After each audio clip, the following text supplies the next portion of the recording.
Thank you for hosting last year. That was so nice of you. You can tell they're a fun group. Walnut Creek? I thought there was someone from I had someone down from Walnut Creek. And then Watsonville. All right. Thank you so much for volunteering last year. And then Willow Glen. And then Martha is from Temple. Martha, where's Martha? Stand up, Martha. Temple, San Francisco. Thank you for coming. And then supposedly Linda was going to be here. Maybe she'll come a little later. And her church is in Richmond. It's Easter Hill. And I just like saying the names because it's fascinating how these names come about sometimes. All right. It looks like Maylee's not here either. Yep. I guess I'll give the books to whoever's the most reading one over here at Valley Faith. Thank you so much.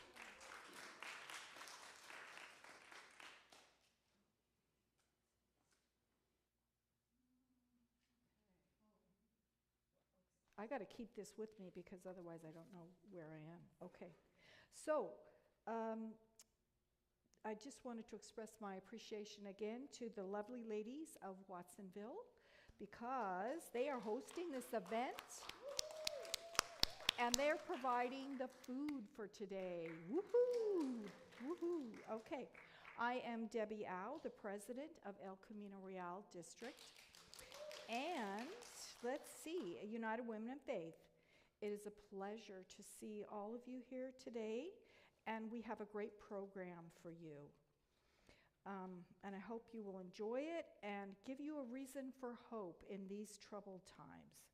This event is about you and all the wonderful things you have done over this past year. Without you, United Women in Faith would not be the vibrant organization it is, with over 90 worldwide missions that serve the needs of women, children, and youth. So let's give ourselves a round of applause. Right. I like that. Round of applause. Yes, yes. Before we start, I would like to acknowledge that we are on the unceded land of the Ohlone people, whose descendants are now part of the Amamutsan tribal band. Anybody here familiar with Amamutsan? No? Okay. I'm going to tell you a little bit about that. So they banded together in tribelets of several hundred people, and their names ring familiar today. The tribe of Aptos, of the southern Santa Cruz County coast, the Soquel of the Inland Valley, the Señada of the San Lorenzo Valley, and later the Rancho Zayanta, and the Chotoni. Okay, now the Amamutsan tribal band is slowly reestablishing a presence in their ancestral homeland. The Amamutsan Land Trust is the vehicle by which the Amamutsan will access, protect, and steward lands that are integral to their identity and culture. Now, we indirectly contribute to the Amamutsan Land Trust because we are partnering with Showing Up for Racial Justice, and that organization gives money every month to the trust so that they can buy land that will, again, be part of their homeland. So keep them in mind. If you want to find anything else out about them, you can look up the Amamutsan or also the Santa Cruz Mission, and they tell a lot about that. Our meeting today will be approximately 2.5 hours with a luncheon to follow. Although we will not have specific break times, I think we do have some break times, but anyway. Okay, feel free to get up and stretch if you need to, whatever you feel like, because it is kind of a long sitting time. So let's do a stretch now as we stand and sing our first song. Okay, this is led by Carmelita, accompanied by Marina, and thank you so much, ladies.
I'd like to introduce Pastor John Song, the pastor here at Watsonville.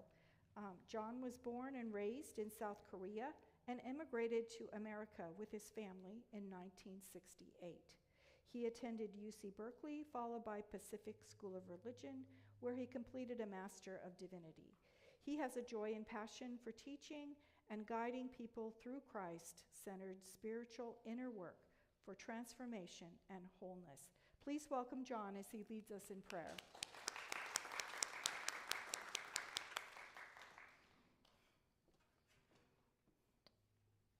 Thank you, Debbie.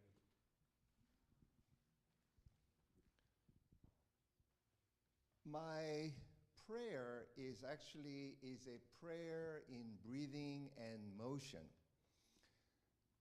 The reason I want to do that is because we are living in a time that is so chaotic, an assault on our moral principles and democratic values.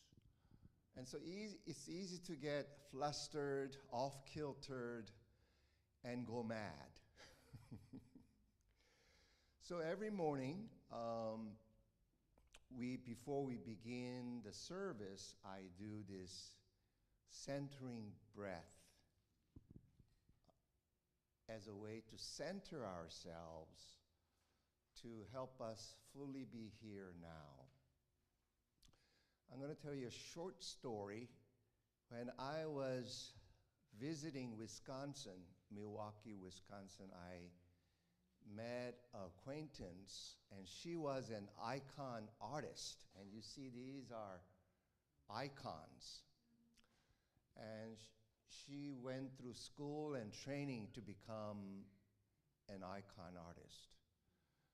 And as we're talking about the state of our nation and the world, she says to me, what we need is for everybody to just slow down and be quiet. And then she says, what we need is for everyone to give in a little plot of land to do some organic gardening. And what she meant by that is that we have lost touch with the rhythm of nature that for millions and millions of years directed humans how to guide their lives by looking at when the sun rises, when the sun sets, seeing migrating birds move, and there's, oh, the autumn is coming, or the spring is coming. And so what she told me had a profound effect. And with that spirit, I invite all of you to stand and give yourself some arm-length distance from each other, because you're going to be moving your arms. All right. Now, I'm going to teach you a very powerful breath exercise that will immediately release your nervousness, anxiety, and restore your sense of peace. And this just came out this year from Stanford Research Institute, and a professor was sharing, and he published a book. And basically what it is that you breathe like this. And then slowly exhale. Let's do 2 more times.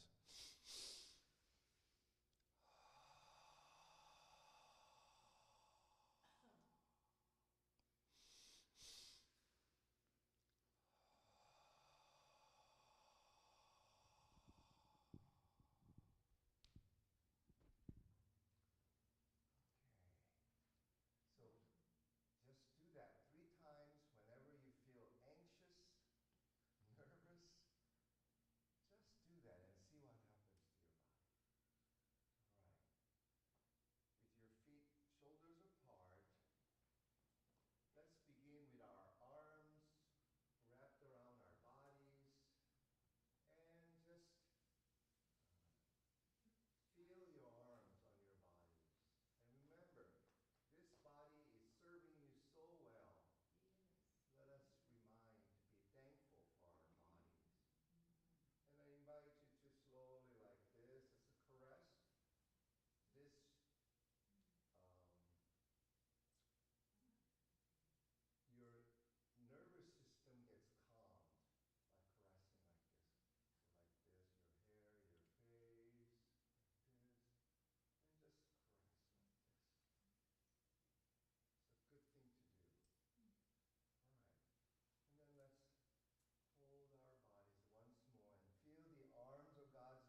Good morning, everyone. And I'm going to read the scripture today, John 21, 1 through 19, from the New King James Version. Breakfast at sea. After these things, Jesus showed himself again to the disciples at the Sea of Tiberias. And in this way, he showed himself. Simon Peter, Thomas called the twins, Nathanael and Canaan of Galilee, the sons of Zebedee, and two others of his disciples were together. Simon Peter said to them, "I'm going fishing." He said to him, "We are going with you also." They went out and immediately got into the boat. And that night they caught nothing. But when the morning had come, Jesus stood up on the shore. Yet the disciples did not know that it was Jesus. Then Jesus said to themselves, "Children, have you any food?" They answered him. And he said to them, "Cast your nets on the right side of the boat, and you will find some." So they cast, and now they were not able to draw it in because of the multitude of fish.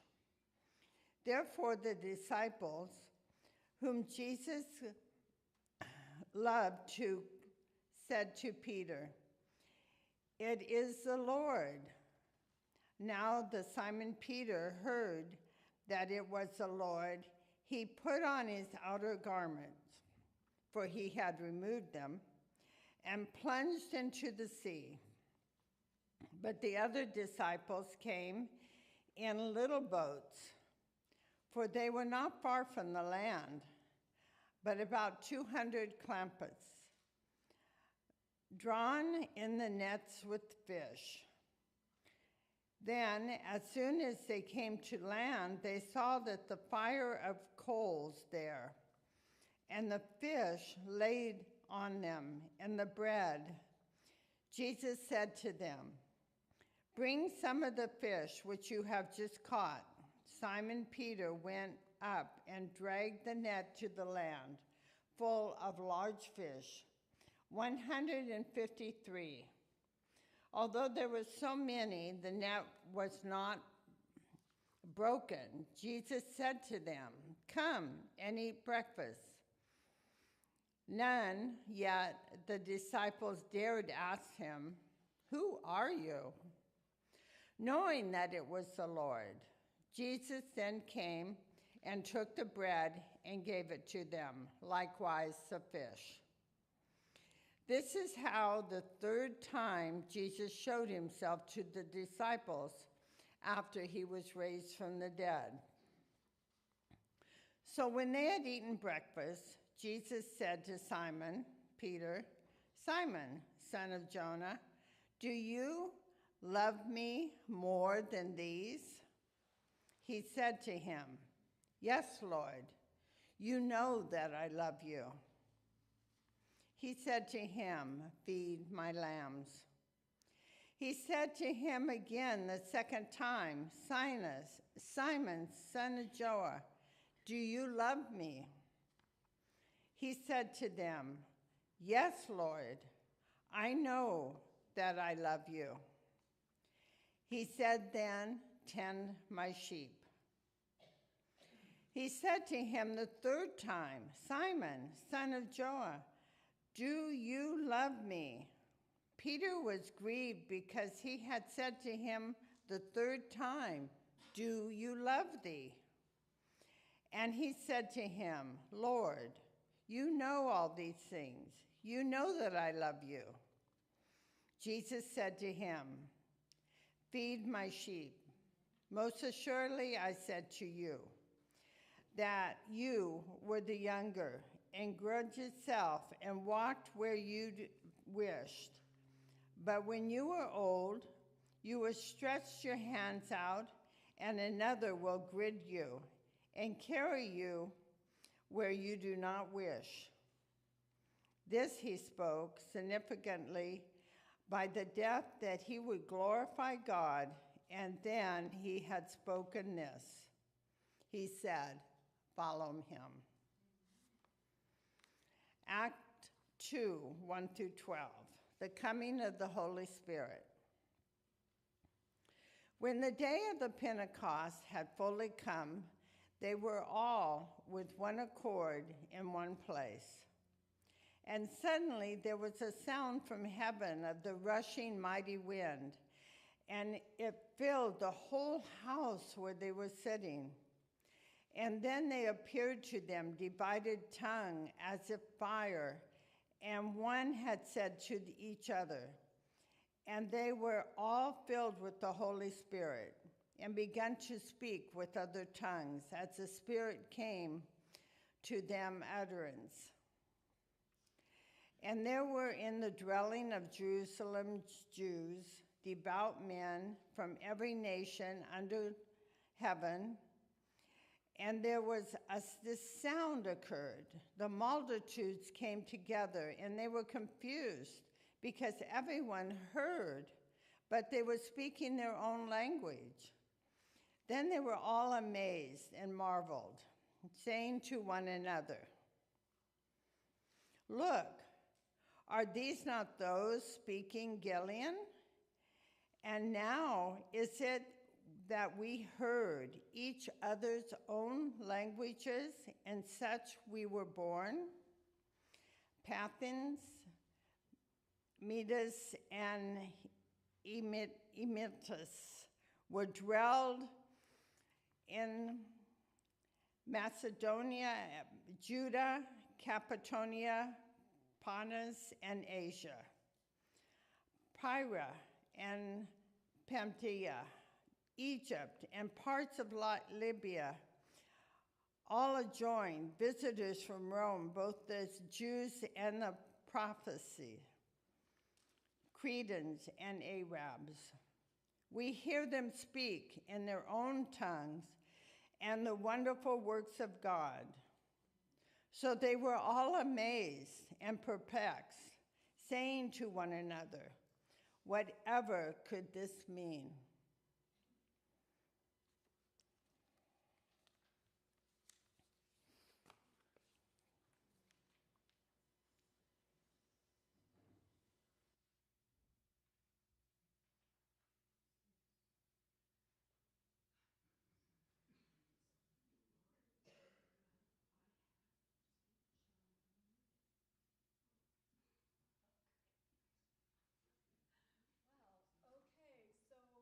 For some reason, Mele has been detained and she's not here, but you get me, people.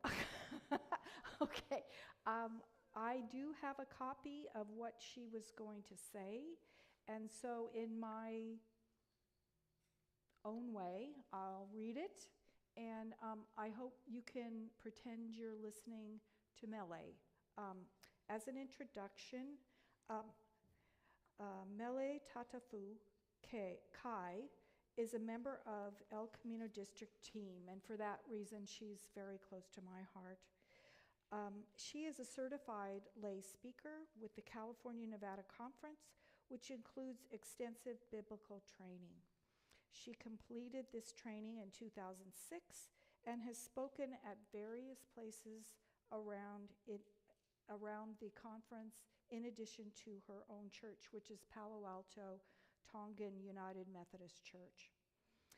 She immigrated from Tonga to the U.S. in 1992 and has lived in various locations around the Bay Area.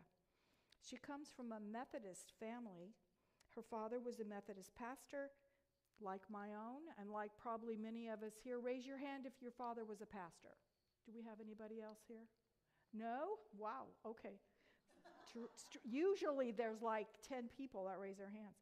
Okay, so, and he started the first Tongan congregation in the United States while he was a student at the University of Hawaii. So she has a long background, okay? And the reason I wanted her to speak was because she was going to relate her culture to hope. That is our theme today.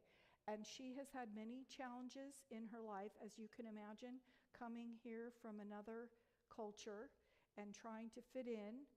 She has been here for many years, but she still participates in a Tongan congregation, and their habits and culture is a little bit different from ours, not better or worse, just different.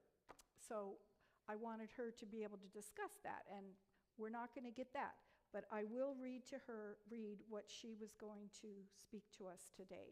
So try to look at her picture and imagine that she's speaking, okay? I will not do as well as she would have done. However, we hope that she's okay and that maybe she'll get here a little later.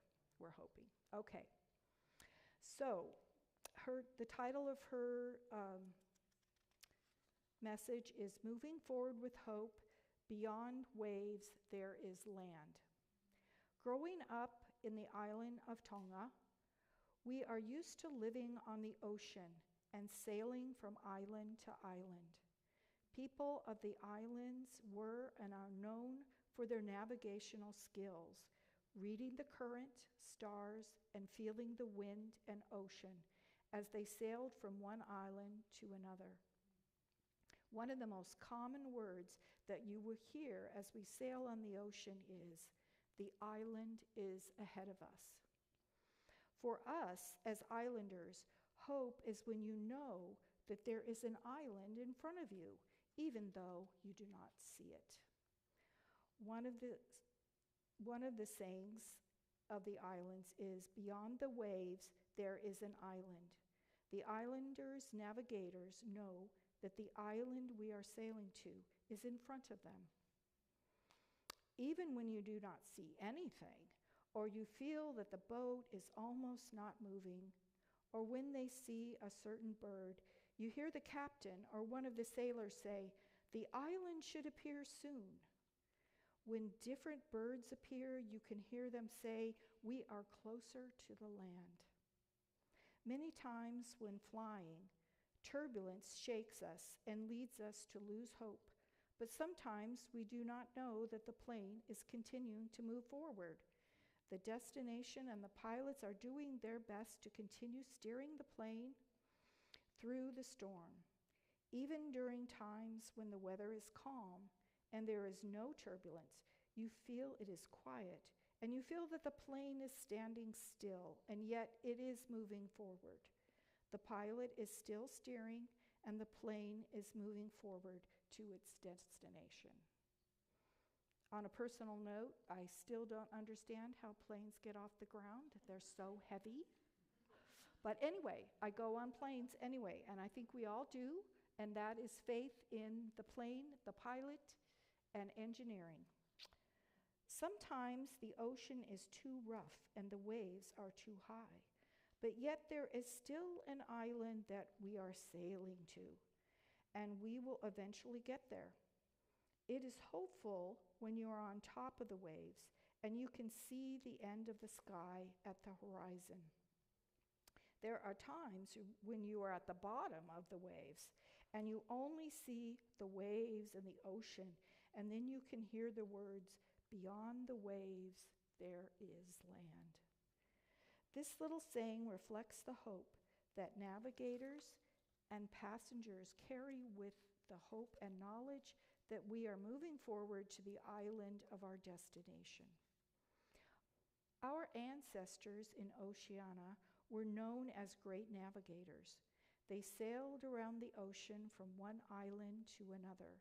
They did not have modern navigation equipment, but they were able to read the stars, listen to the wind and birds, and feel the ocean's temperature, and read how the winds blow and the current flows to help them in sailing around the vast ocean. There are times when the sky is cloudy and you can't see the stars. Then you need to listen to the wind, see the flow of the current, and feel the temperature of the ocean. Our theme for this gathering is moving forward with hope. The text is about the water. These fishermen who followed Jesus with hope are now in a situation where hope seems to fade away. The crucifixion was terrifying and horrific. It overwhelmed them, leading them to take refuge in this tiny upper room. They isolated themselves from the world while trying to cope. There was other heartbreaking news saying that Jesus was resurrected, and for some of his disciples, they think that his body had been stolen. These waves of despair were overwhelming them, preventing them from moving forward and forcing them to return to a familiar task, which was fishing. All night they had been trying to catch fish without rest, and they had caught nothing. This was their problem, but this night was different. They were exhausted. In the breeze of the early morning, while they were tired, they heard a voice that called out to them, "Friends, haven't you any fish?" They answered, "No." A reply came from the shore, "Throw your net on the right side of the boat and you will find some." Shouldn't they have asked, "Who are you?" or "Why should we do that?" Instead, they just followed the instruction and threw their net. This response on their part, without question, shows a certain level of desperation. They would try anything. When they saw the fish in the net, then the disciple whom Jesus loved said to Peter, "It is the Lord." As soon as Simon Peter heard him say, "It is the Lord," he wrapped his outer garment around him, for he had taken it off, and jumped into the water. We see that there are two different reactions from these two disciples, which are important to look at and learn from. First, the disciple whom Jesus loved, when he sees the fishes in the nets, he believes. He believes in Jesus as hope. It is seeing and believing. He was the person who was quick to believe. How can we be like him? A people who are quick to see and believe. This is not to encourage us to blindly believe in things, for what will lead us to disaster, but we need to learn how to read our surroundings and what is in front of us so that we can be better and see, know, and believe. Navigators from Oceania learn to read the wind, the stars, and the current, and the oceans. It provides them with important knowledge that guides them on their journey, and we need to do similar when we're looking for God's path. The other disciple, Peter, when he hears and knows that this is Jesus, wastes no time but jumps into the water and tries to get to meet Jesus. He was very quick in his action or in doing something to meet him. To move forward with hope, we must be quick in our actions. We cannot leave it to our children or the future generations to do or to fix it. We are here and we can do it. If we leave things for future generations to fix or to do it, we are not helping them move forward. We are making them move backwards. Having faith and putting it into action is like sailing in a canoe with two paddles. In order for your canoe to move straight ahead, you have to paddle on both sides. If you paddle on only one side, your canoe will only go in a circle. Faith and action should go together so that we can sail forward. When the disciples finished collecting the catch, they went ashore and saw a fire of burning coals with fish on it and some bread. Jesus knew their situation and had prepared food for them. They must have been tired, shaky, and cold. No one had the courage to ask, "Who are you?" Jesus just did what he always does, took the bread and gave it to them, and did the same with the fish. The resurrected Lord continues to be a teacher and friend, providing hope for this hopeless group of men who, instead of moving forward, went back to the beginning. There we have the answer to the question, how can we move forward in a time like this? A time when the waves appear to be too high and when we can't seem to see far enough ahead or know what is coming. That is when we must just listen to the small, calming voice. God already equipped these natural elements to be the helpers of human beings, and it is our call to listen to and learn from nature so that we are able to move forward, especially in times of struggle and turbulence like we are experiencing now. We must be able to help each other to learn from and listen to nature and our fellow human beings, especially those who are different from us. We must listen to the voices of those who are vulnerable and those who have been marginalized. The promise of the resurrection Lord is, I will be with you to the end of the age. That is Matthew 18, verse 20. We are not alone. These disciples thought they were alone, yet the resurrected Lord was with them, providing hope to move forward. Therefore, do not feel alone. As John Wesley said, the best of all is that God is with us, and beyond the waves there is land. Knowing this, we can move forward with hope. Thank you. Okay, thank you very much. And I sure hope Mele shows up sometime. Okay, we're going to move on with our program. We're going to show video, right, Joyce? No, it's actually just photos. Photos, okay. Did you want to go call her? Yeah, I don't have her phone number. I do. I'm sorry Melee's not here. I'm a little worried. So it's like I'm a little stressed about that. Anyway, maybe on the first slide, there we go. What we're going to be doing is, and I want to thank all of you who sent in photographs for our little photo show here. And in addition, these will all be in the Mission Link, which will be coming out at the middle of October. The first one is Almond and Hills, and they have a welcome back potluck and a study on hope. And then Fremont St. Paul's had their ice cream social. I love the hat.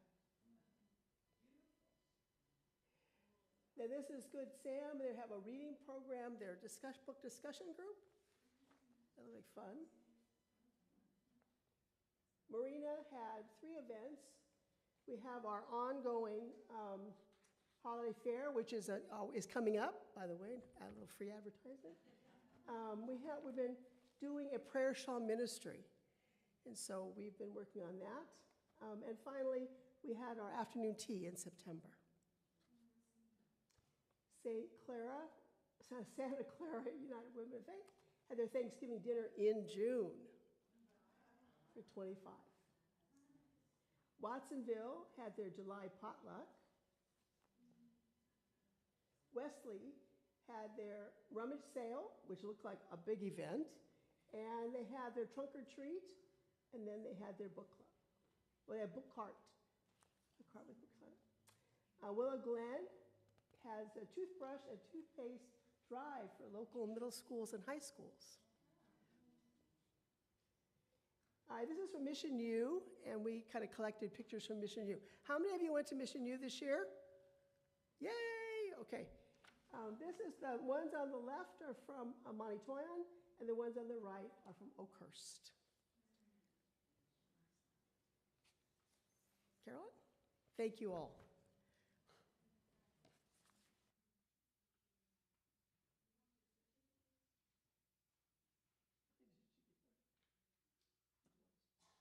So you all donate to missions, and I'm probably preaching to the choir telling you about this program because I think most of these churches here participate, but To earn a 5-star giving certificate, your unit must give undesignated gifts to mission through all 5 of the United Women in Faith giving channels. And the 5 giving channels are to make a pledge to mission. And the second one is to send gift to mission cards. I just want to mention that I have the cards here, and when you make a donation when you get the card of at least $5 for each card. And so if you want to purchase some today, be sure to write your name and unit on the envelope that I have there, and we'll make sure your unit gets credit for this. The third one is sending a gift in memory card. Those cards you get for free now, and then you send in a donation when you send them to the family of someone who has died. I was very pleased when I was in the social hall before the program to see that Watsonville had one of those cards up on their bulletin board that they had sent to the family of Marty Landine, who is one of their saints on the program. So thank you, Watsonville, for sending gift and memory cards.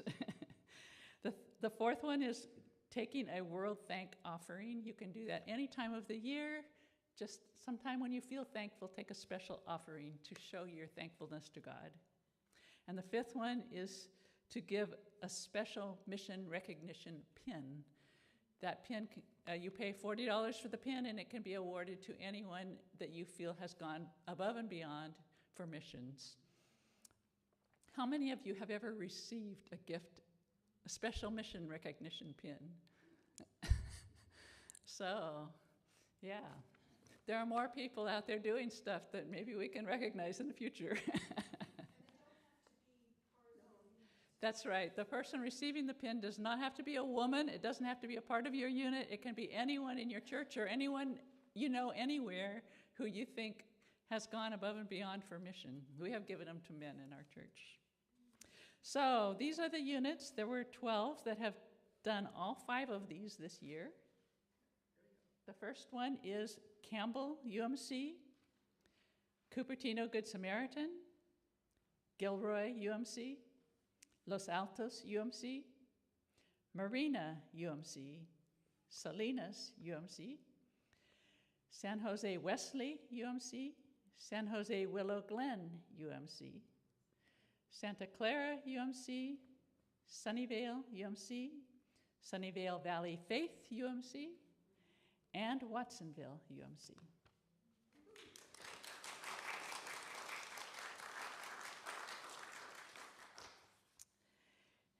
And after the 5-star giving, we're going to talk about the reading program. Again, you earn a certificate by reading books. Before I talk about that, I just want to say we've got a table in the social hall. It has many of the books that people have brought. It says it's a book exchange, but if you didn't bring a book to exchange, I'll tell you, I brought a great big bag, and I'm only taking 1 book home. So please, if you see a book that looks interesting to you, help yourself. Take it home and read it. And bring it back next year to exchange. So from Campbell, we had, to earn the certificate. Actually, I'm off script here. So the reading program encourages us to read books that promote the priorities of United Women in Faith. Every year, National UWF publishes a list of books. They come in 5 categories. By reading at least 1 book from each category, you earn a certificate. The detailed instructions of what qualifies and what doesn't and everything are on the website of the United Women in Faith National, uwfaith.org. The new list of the 2026 books has just come out. It has wonderful books on it. I have 1 copy of it, and I have printed copies that you can take home that just list the titles without the pictures. So please pick one up to take home. Most of those books are available in libraries, and the printed list I have tells you which libraries have copies of it. So pick up a copy of that list. Participation in this program was up this year. A total of 275 books were read by 25 reading program participants in our district. The list of the participants is on the screen, and I will read them now. Campbell had 2 readers that earned the certificate, Melinda Knepp and Patty Henderson. Cupertino Good Samaritan had 8 readers, Patricia Babas, Tracy Tsui, Jenny Johnson, Carlene Nakagawa, Kathy Turner, Laura Wada, Barbara Shev, and Carolyn Bircher. We started a book discussion group a couple years ago, and it's a fun time to get together and chat about a book. Marina had 1 reader, Mary Adams, one but mighty, because she is our star reader. She read just about every book on the 2025 list. Palo Alto First had 2 readers, Nancy Olson, Bernice Small. Salinas had 1 reader, Gail Patton. San Jose Almaden Hills had 2 readers, Julie Asada and Bonnie Home. Bonnie Home does a book discussion group on Zoom, and she welcomes anyone from any church to participate. So if you'd like to be in a discussion group but don't have enough readers at your church, Bonnie would love to have you. I can connect you. San Jose Wesley had 2 readers, Joanne Cumano and Mary Horio. Santa Clara had 5 readers, Don McDonald, Marie McGonigal, Bertie Schanacher, Selma Chung, and Lisa Hatchett. And Sunnyvale had 2 readers, Eleanor Barsky and Linda Morse. I have to tell you, Eleanor Barsky is 102 years old. So if she can do it, any of us can do it.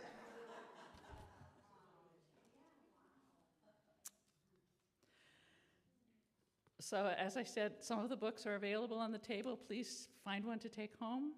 Sharon, did you bring the certificates? So Sharon, who is our conference reading program coordinator, has brought certificates for those who have earned them. So if you or anyone in your unit has earned one, please take them home so we don't have to mail them. And they will be on the book table in the social hall at lunchtime. Thank you.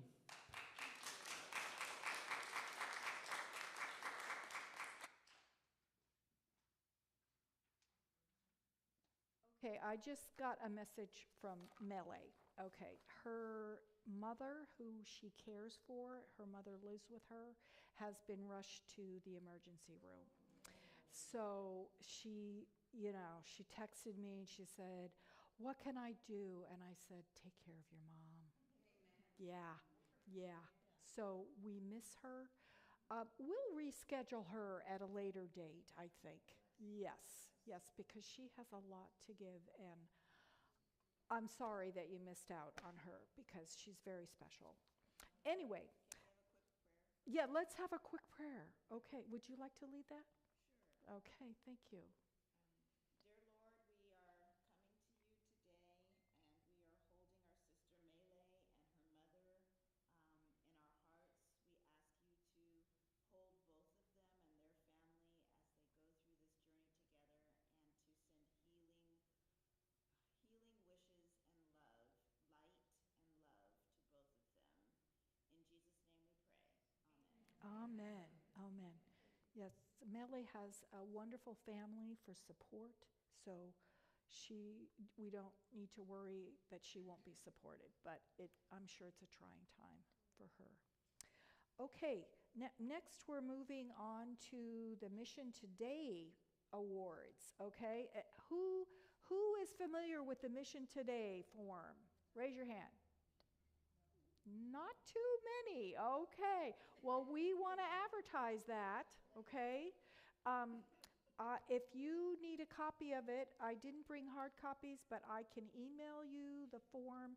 It's a form, it has 28 objectives. You don't have to do all the objectives to get an award, but you can use it in your planning for next year, and you can incorporate. What? That's what we do at Little Glen. We start in January, pull it up, and then we try to plan things throughout the year that we can do. Yeah. The one we missed was to invite another unit to come see something, which I'm really mad about. Yeah, well, Willow Glen is my own group, and I guess I've kind of drilled it into them. They got to Follow that. Okay. So, if you're here and you're receiving an award, why don't you stand up, and then at the end we'll clap for everybody. Okay. So, at the faith level, which means you got 8 or more objectives, that's Watsonville and Santa Clara. Okay. Do they want to stand up, or they don't want to stand up? Okay. All right. Okay. So, and then the next slide. Okay. At the faith hope level, that's 10 or more objectives. So, St. Paul of Fremont, Marina, and Wesley. Woohoo! Woohoo! Woohoo! Okay. And at the next level, faith, hope, and joy, they completed 15 or more objectives. That's Campbell and Sunnyvale. All right. These are not impossible things to do, people. You just have to plan for it. Okay, and last but not least, at Faith, Hope, Joy, and Love level, completed 20 or more objectives. Willow Glen. Woohoo! What? No. Yeah, you guys were planning. I know you did. And yeah, we won't go into that. Okay. Okay, so my hope is that every unit will get an award next year, because the objectives they put on there really further God's love in the community and within your group. It builds community. It builds working with other units. So it's something we should all be hoping for and working on. Okay. Where do we find the list of objectives? Okay, it's on our website, our new improved website. Yes, yes, right on the front. Everybody see that? Right here, right here. Don't tell me you don't know where the website is. It's right here, okay? Right here. And you need to look at the website now and then, okay? Like once a week maybe would be really good, okay? All right, and you can get that form right on the website. What? It's under what? There's one page called Forms, I think. Okay, forms. Forms. Okay, can we remember that? Forms? Okay, great, great. Okay. I'm going to talk a little bit later about the website, but anyway, we have a wonderful new website. Okay, so I think next we have a little break. So walk around, stretch, touch your toes, whatever. Okay. Just 10 minutes. Okay, that's it. Okay. What time is it now? 10:58. Okay. 10:10. 10:10. 11:10. Sorry, 11:10. Okay. Okay.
Thank you, Carmelita and Marina. That was a wonderful song. We're all united.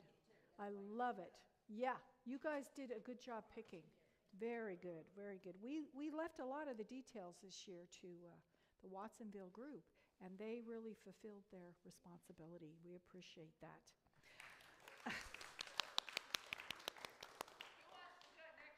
Yeah. Yes, think about who wants to host next year. Okay. Because they jumped on it last year. They wanted it. Yeah, yeah, yeah. Volunteer. Okay. Oh, Fremont. Okay, Fremont. All right. Yay, Fremont. Thank you, thank you. Write that down. Who? Yeah. Okay, write that down. Okay. Okay, we need to talk about the Charter for Racial Justice. Who has read the Charter for Racial Justice? Raise your hand. I'm not seeing a lot of hands up. Okay. Okay. Racial justice is a biblical issue. It is a leadership issue. It is a community issue. Racial justice is a public policy issue. Yes, these statements are from the Charter for Racial Justice that was created and adopted by the Women's Division of the United Methodist General Board of Global Ministries in 1978, people. 1978. It's not new, okay? In 1980, this charter was adopted by the entire United Methodist Church. That's 45 years ago. How has the El Camino Real District and the California Nevada Conference of United Women in Faith confronted the issue of racial justice? Think about it. How have we confronted this? Have you confronted this issue in your personal life? Racial discrimination remains as a blot on our country, and it certainly will not be remedied without concrete action. So this year, the social action team of the conference put on an event that was called What the Lord Requires of You. Okay. How many people here attended that event? It was on Zoom, so you didn't have to drive. How many people? Yeah, right, people. Okay. All right. We need to be aware of what's going on in our conference. I was on the team that did this event, okay? There was a lot of work went into this, and so it was very well received. Yes, okay. So this event explored the origin of Christian nationalism in this country. Now, who's aware of Christian nationalism? Okay. It's a thing, people. It's a thing, okay? And it's ruining our country. We watched the movie God and Country, and that's on Tubi. If you want to, I would say go home and watch that if you have not watched it. It's free on Tubi, okay? I think you have to pay if you have, what is it, Amazon Prime or something. Okay, so I'm thinking, so who can tell me of those who went to that, what they learned about our history and or the current status of the Christian national movement? Who's got something to say about that? Anybody? It's on the rise. That's right. And it's not new. It started, I think, in the 1930s, right? Yes, it's been around for a long time, but it's gaining momentum, and we need to stop it, okay? I urge you to read the Charter for Racial Justice and plan an action in your unit, your church, or with another organization. Even better, work with another organization who's working against racial discrimination, okay? If you need suggestions about what to do, call me, email me. I have ideas. We can work together. We can all have a submission next year. Every unit needs to have a submission next year on the Charter for Racial Justice, okay? Yeah. Yep. Okay, so next we have Betty. Oh, yes, the charter is on our website. Yes, thank you, Carolyn. Go to our website.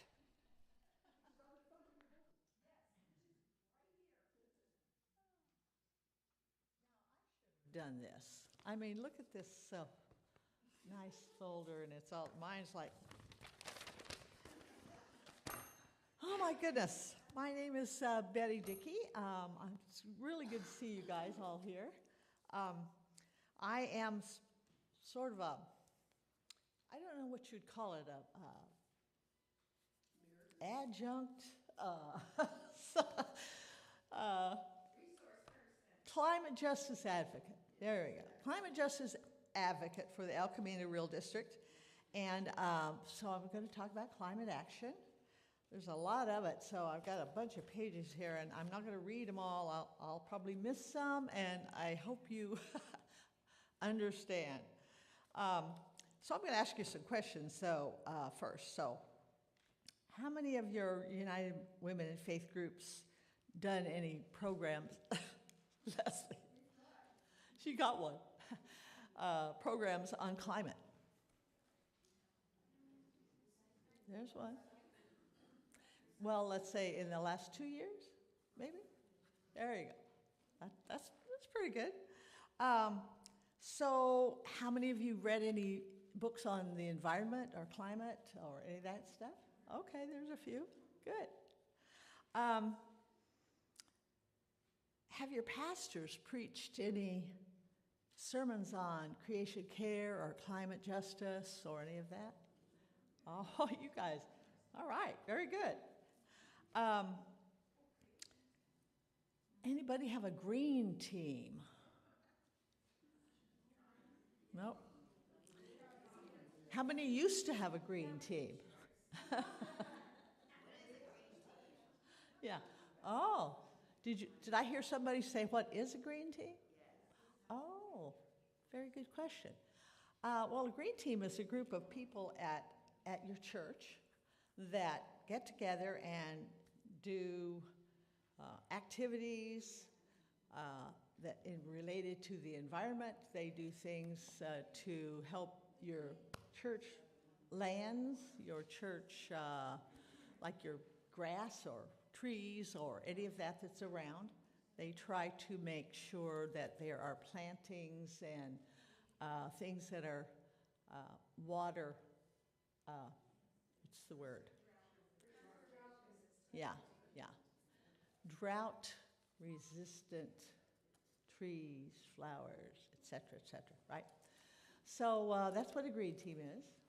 We used to have one at Almaden Hills before I came there, and then, I guess during COVID it kind of fell apart.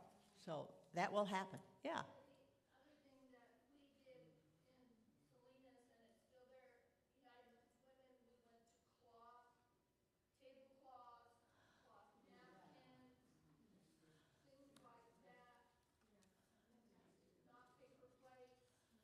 Very good, yeah.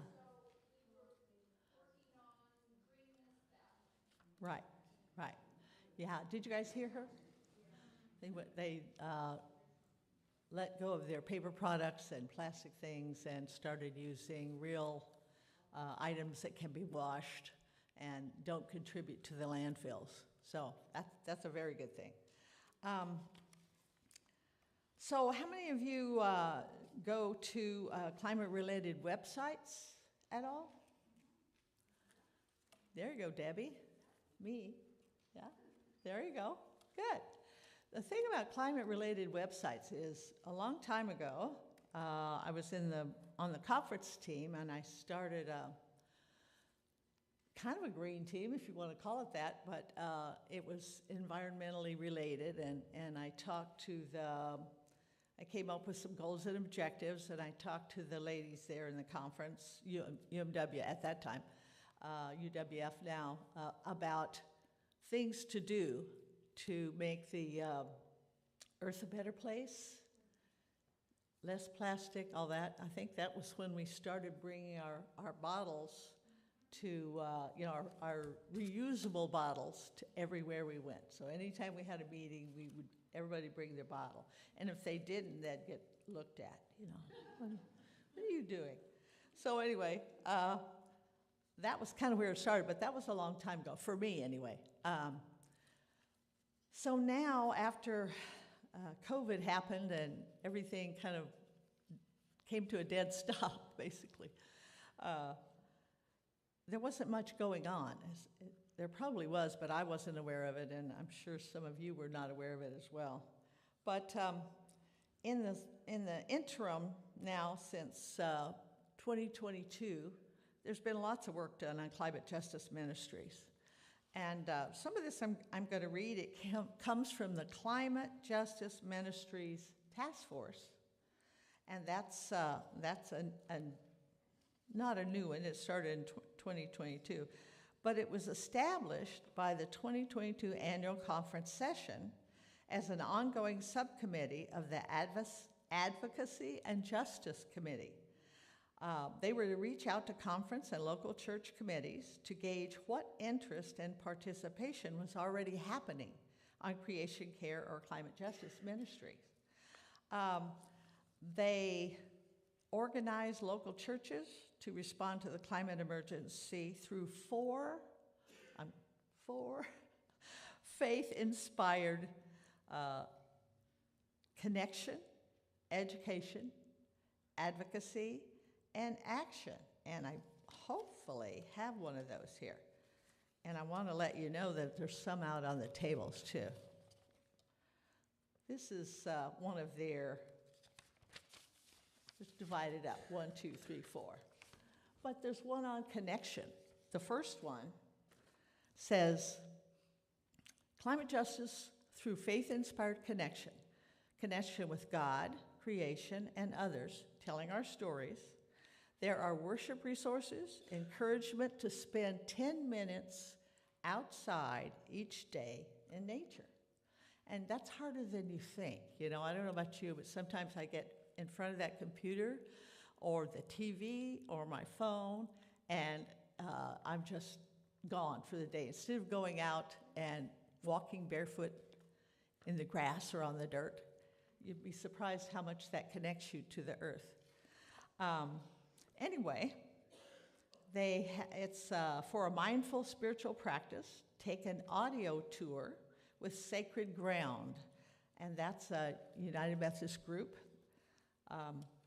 They have other groups, United Methodist Creation Justice, Global Ministries, Earth Keepers, United Women in Faith, that's us, Church and Society, Fossil Free UMC, etc. And other groups in that are California Interfaith Power and Light. How many know about California Interfaith Power and Light? Or any Interfaith Power and Light. They have them, it's a national thing. 350.org, have you heard about that? That's been going on for a while. Bill McKibben started that way back 20, 30 years ago, I think. Now he's put another one in. He used to be a professor in the environment and ecology and all that. But like I say, he's been doing that for about 30 years plus. Now he has one since he's grown older. It's for people who are 60 and over. And it's called Third Act. I kind of like that name. It's like your life's divided up into 3 places, right? And he talks about all kinds of environmental things. He puts on actions. He does webinars. He's an amazing man. There's also Blessed Tomorrow, etc. And there's a newsletter that comes out from that climate justice thing. It's climate-cnumc.org. And you don't have to remember it. I've got it all here. And here are lots of the websites that I was talking about. You'd be surprised how much information you get if you sign up for some of these websites. They all have great information. And here's Third Act. That was the one I was talking about. And here's 350.org. Links to them on our website. Yeah, there are. There are. There are some there. So anyway, let's see. That was connection. Let me do action here. No, let me do education first. The education part of the faith-inspired climate justice task force is through books, websites, as we were speaking on, podcasts, webinars, conferences, retreats, and speakers. It says, read a book from our recommended book list. I hope there's some climate ones on your book list. Are there some? Good. Glad to hear. Attend the Earth Connect retreats. I believe that was one that Debbie and I went to about 2-3 weeks ago, up close to Berkeley, and they had us doing all kinds of things. We took our shoes off. We were walking around out in the dirt and the lawn. We were picking up things from nature and trying to figure out why we connected to that particular thing. Mine was a rock. What was yours, Deb? A pine cone, yeah. Anyway, it was really fun and put on by some of the people who did the climate justice task force. Most of them reverends and pastors, so they knew what they were talking about, but they were connected to climate change or connected to the earth, so to speak. Let's see. It says study the revised social principles, and I don't know if anybody ever have you read the revised social principles? Anybody? They're really interesting. They're quite changed from before. So if you get a chance, go online and look for those. Yeah. Getting them online, you can actually download them. It's cheaper. And use the resources created by other United Methodist and ecumenical climate groups. The next one is advocacy, and advocacy is through petitions, phone calls, letters, visits, boycotts, marches, and protests. Has anybody been to a climate or a women's march or anything lately? Yeah? No Kings? There is No Kings, yay. And there's a lot of intersectionality in climate change with racial justice and all kinds of other social activities, issues, social action issues. Okay, so let me see. The other one is advocacy. I didn't just do that, did I? No. Anyway, I did part of it. Petitions and calls and letters. The calls are a little harder, especially if you're a little bit nervous about calling, say, a senator or anybody who's involved in politics. But it is doable. I've done it before. I think I probably never did it before I got involved in United Methodist Women and United Women of Faith. But that's the good thing about us is we teach you how to do that. And it's a good thing. They need our input. If they don't have our input on climate or on social justice, any social justice or racial justice, then they do whatever they want. So don't forget that. Let's see. Petitions, the thing about this is when you get online with a lot of these people, they send you petitions. And if you don't like to sign petitions, then you probably don't want to do this. But you get a lot of information and knowledge from these organizations. So that's a good thing. Let's see. You could equip your churches and your other organizations with the resources that are involved in this. Advocate, it says, with a growing movement to encourage divestment from fossil fuels. And there is a boycott on Chevron. And that's a good one to pay attention to because they are really one of the worst groups that promotes carbon. Yeah. In our neighborhoods for our children and our Yes. Yeah. Uh-huh. It's mainly just another greedy fossil fuel company, you know, that takes your money and ruins the world, basically. So, I mean, it's nice that you have some gas for your car, but go to a different one. Don't go to Chevron. Anyway, let's see, where was I? Advocacy, connection, action. Oh, this is a good bit. So action, to care for the earth through changed individual habits and church green teams. There's that green team. Recycling, growing vegetables, planting native plants, using no pesticides.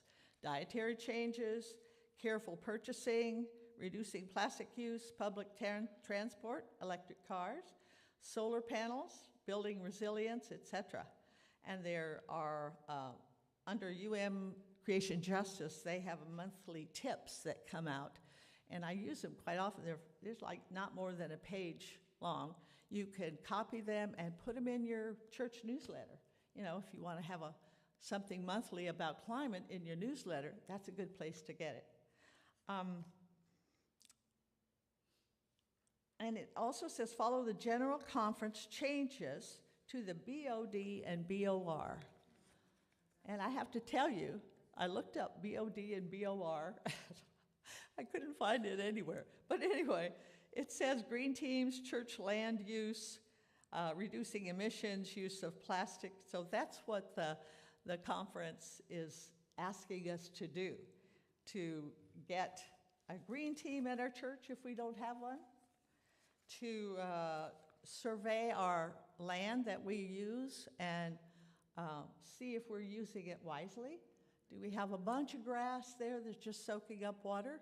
Or do we have some low water plants or trees or native trees and things on your land? And they are encouraging you to do all that, you know, to help do that. Reducing emissions, we just talked about that a little bit, and use of plastic. So am I too late? Yeah, Leslie.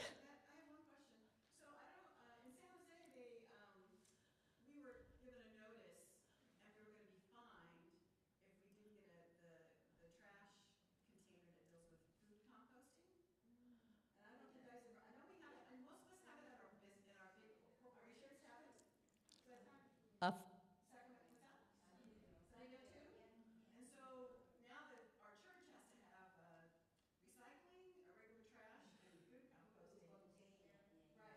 oh. Oh.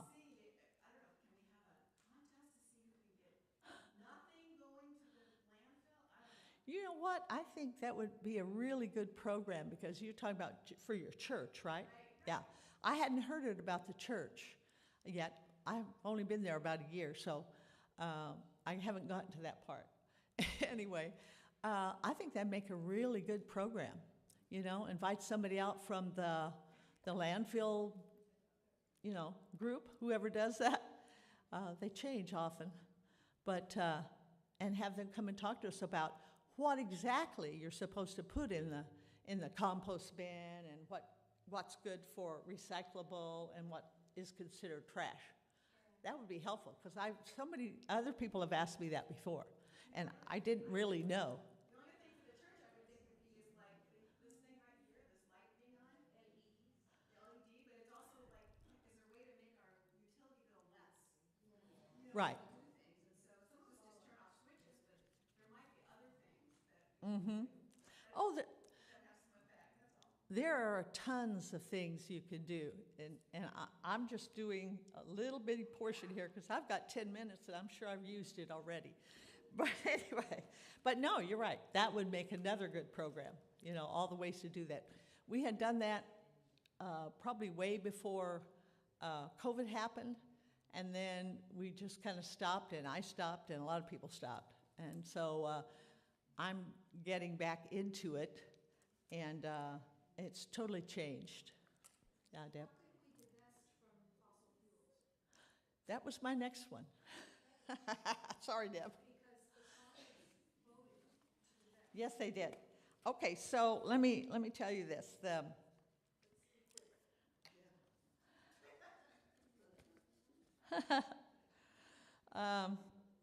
let me see if I can pick that part out of here. I was going to say, have you heard about fossil fuel divestment? And if you have, that's great. If you haven't, you're sort of wondering about, why fossil fuels? Why do they want to divest from fossil fuels? Well, fossil fuels obviously are ruining our planet. But the other thing is that the California-Nevada Conference Council on Finance and Administration, this is part of it, organized a summit on fossil fuel divestment that was held at the conference center in March of 2025. So they had been working on divesting, which means basically they're trying to divest from the, what am I thinking? Stocks, yeah. If you have stocks, but also the church has, they gather your money and they put it into an investment package, and it's done mostly by Westpath, which is the name of the group, and they have been in the past putting it into just any old thing, to the ones that I guess they thought were a good investment. But some of these things were against what we stand for as a church, They were sinful in that they had them as in gas companies and oil companies and all of these different companies that don't care about the earth. They care about their bottom line. And so pension, that's the one I was trying to think of. Thank you, yeah. It's in here somewhere, but I'm not getting to it quickly enough. Anyway, so the thing they did first, they tried to put this through at the annual conference session. And it didn't work the first time, and I guess they thought it was not quite complete. So what they did was they put together this divestment summit. That's the name. The divestment summit in March of 2025, like I said. And the presentations, though, if you couldn't go or whatever, it was in Sacramento, they were live streamed. So they live streamed this. It was about a 4-hour and something presentation. And so they live streamed it for anybody who wants to know more about how our conference is approaching fossil fuel divestment as a response to climate change. And that recommendation, after they had the summit, they talked about it and decided that they were in favor of the divestment, when first they said no. So let's see what they did. It was submitted again, the divestment legislation, at the June ACS, and that time it passed. So that's going to be worked on during this year, 2025, all of this year, and at the 2026 ACS, annual conference session, it will be reported on, and they're going to let us know how they've been doing with this task. And it's not an easy task, but they have committed to doing this, so that's great. So I guess the divestment part of it is basically to, like I said, it's basically sinful and immoral to tear our earth apart just to make some more money on, oil and gas and that kind of thing. So they decided to put it in. It was passed. They're working on it. And there's a few other things that I'm not going to get to that they're working on, but one I wanted to tell you about real quick.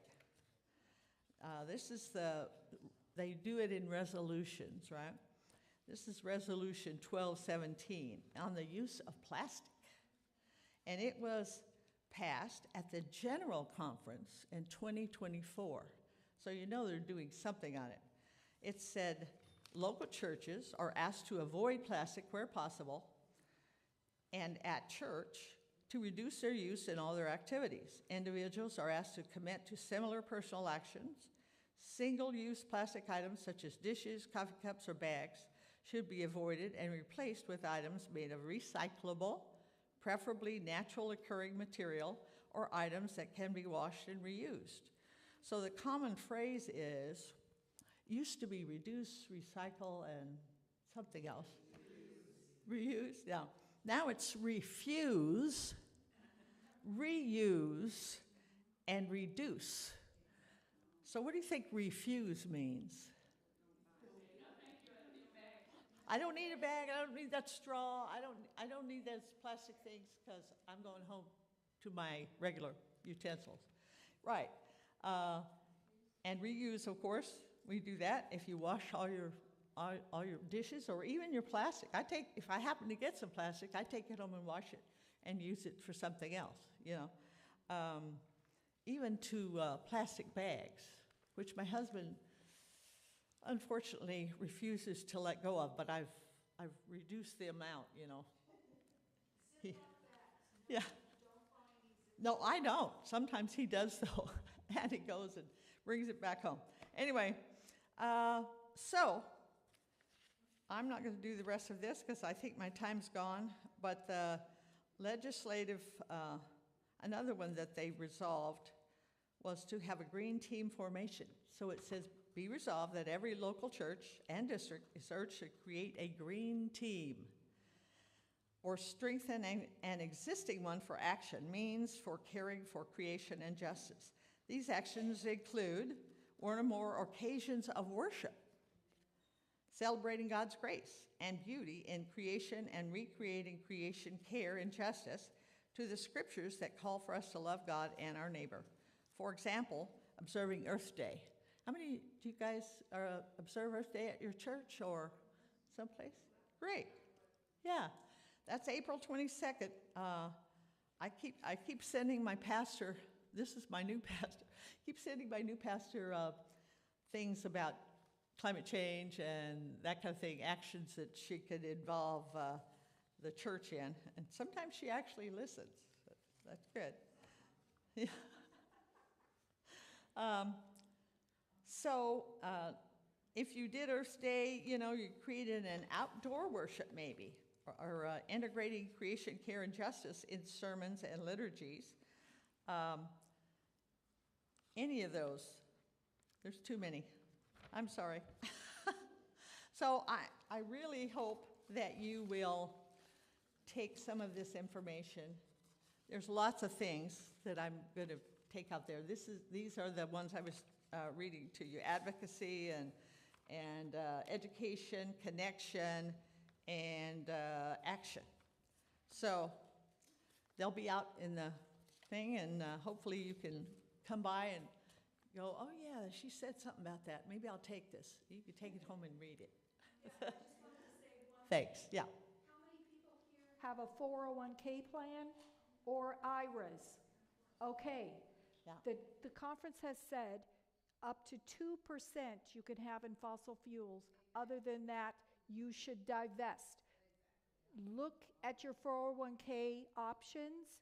Hopefully they have a fossil-free option. If they don't, go to your HR department and say, we want a fossil-free option to invest our money. And go to your financial planner and say, I want out of fossil fuels. And they can do it. They won't want to, but they will do it. And you can get just the same return. But Debbie was talking about, thank you, is that they have found over a period of time that you make more money on renewables, all of those things, than you do from the fossil fuel investments. So it's not like if you went to that, you would automatically lose a bunch of money. It's the other way around. So, thanks.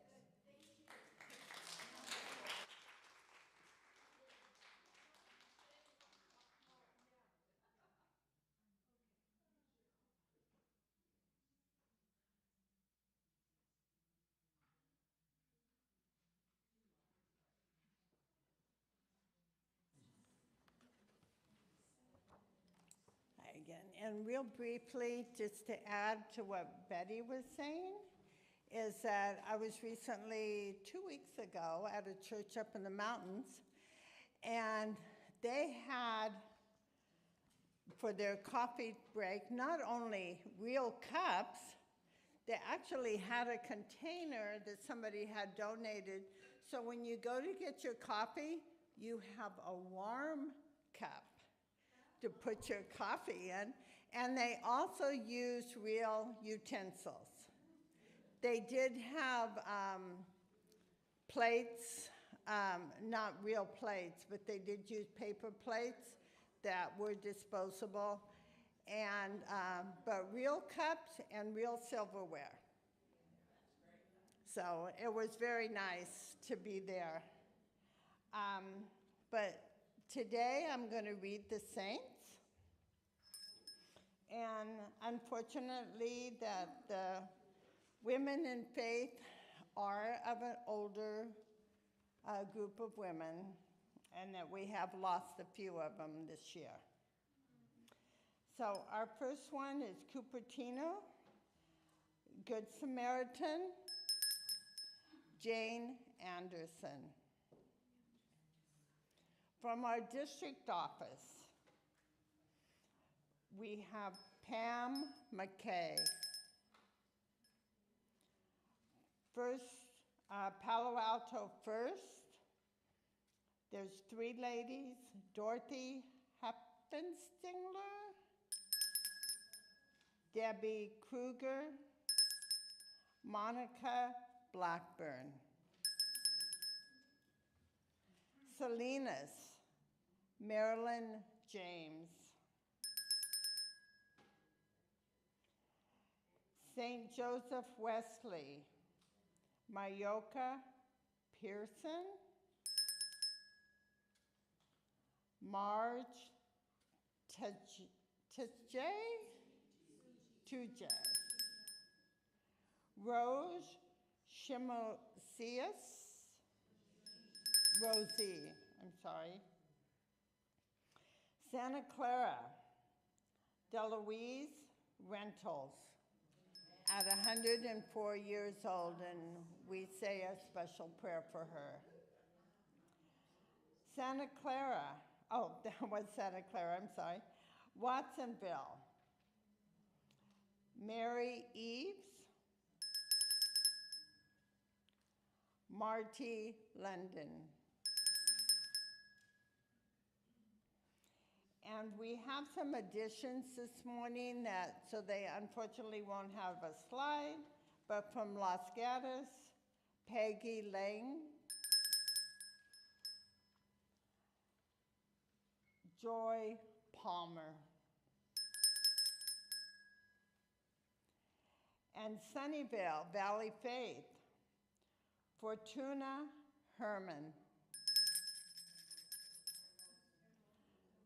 So we want to include all of these ladies in our prayers tonight, that they have given part of their life and existence to women in faith. Thank you.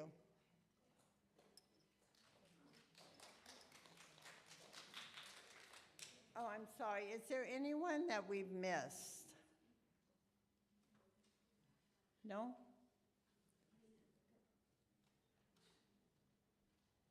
Thank you.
time. So please come back together and we will begin our business meeting. Thank you.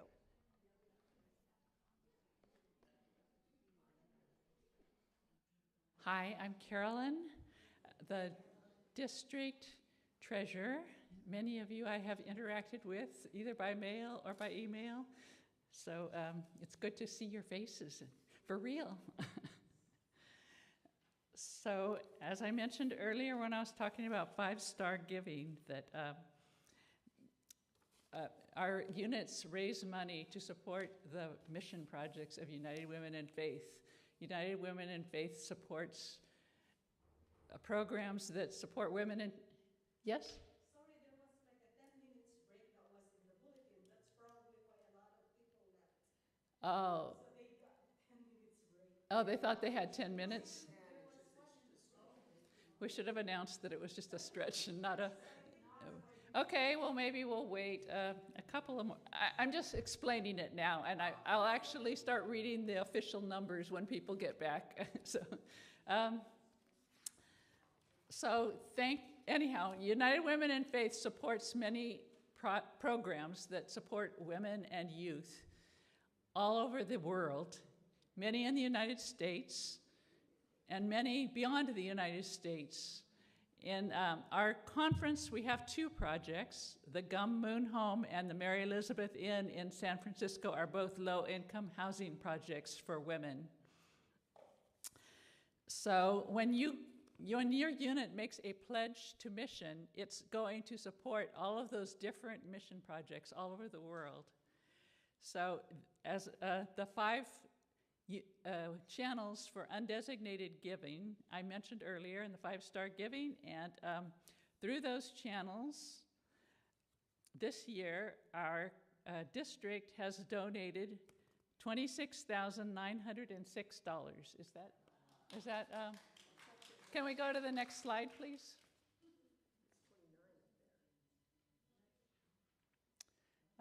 That formatting got a little weirded. I think that's a typo. It's 26,906. Sorry, I didn't check those numbers on the slides. Thank you all again for raising your...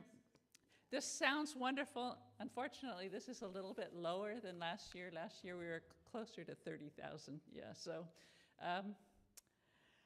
So continue to be creative. I know many of you do many creative fundraising events, and continue that creativity, and so we can continue to have many donations to missions.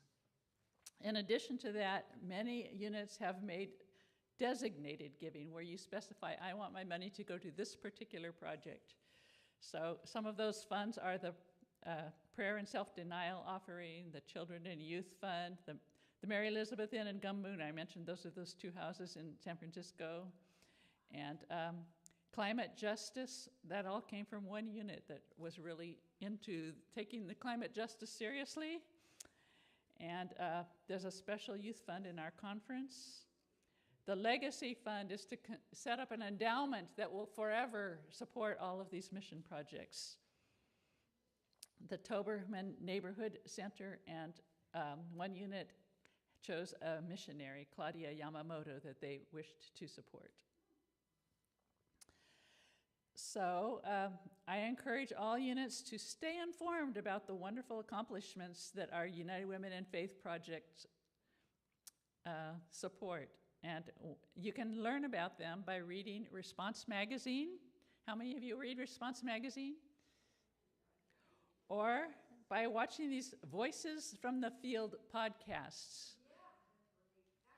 Voices from the Field is something new they've just started recently, and they have different missionaries that work all over the world in these different projects get on and talk about what they're doing with their project now. They have one about once a month, but you can get all of them through our website.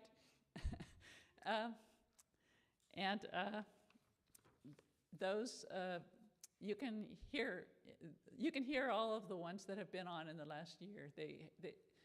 Actually, you need to go to the national website to find those maybe. But anyhow, if you go through and pick one that's in an area, like if you're interested in the Philippines, maybe you can find where they have the missionaries from the Philippines there talking about what's going on with their mission right now. So you could have a program where you watch one of those Voices from the Field podcasts and then you discuss it or something. So that tells you about all of the different mission giving opportunities that we have.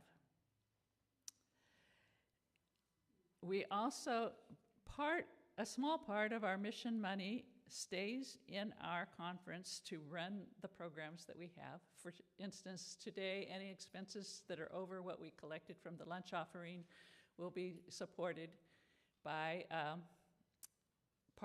small part of that mission giving.